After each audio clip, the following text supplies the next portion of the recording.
Когато пораснат, тя им казва, че е по-добре да тръгнат по света, сами да си търсят щастието.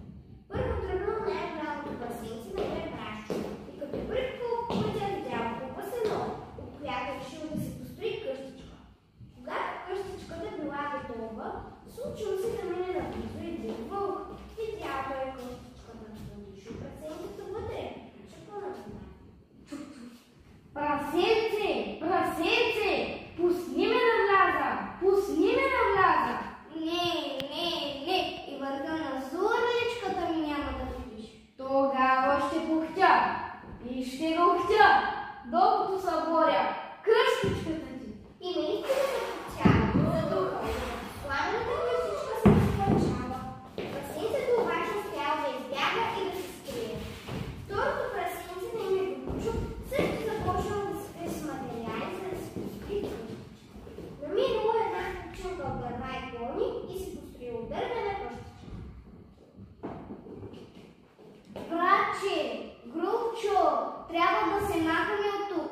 Науко обикаля страшен вълк, който издуха моята къщичка от слама. Така е, като се строиш слагана колиба. Моята къща от дърво и клон, няма да успее да я бъде. Хайде, влизай!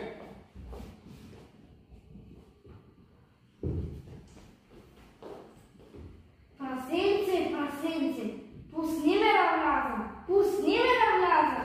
Не, и върха на зурнищите няма да видиш. Тогава ще пухтя и ще духтя, докато съборя къщичката ти. И наистина задухал, запухтял и къщичката се разплачава.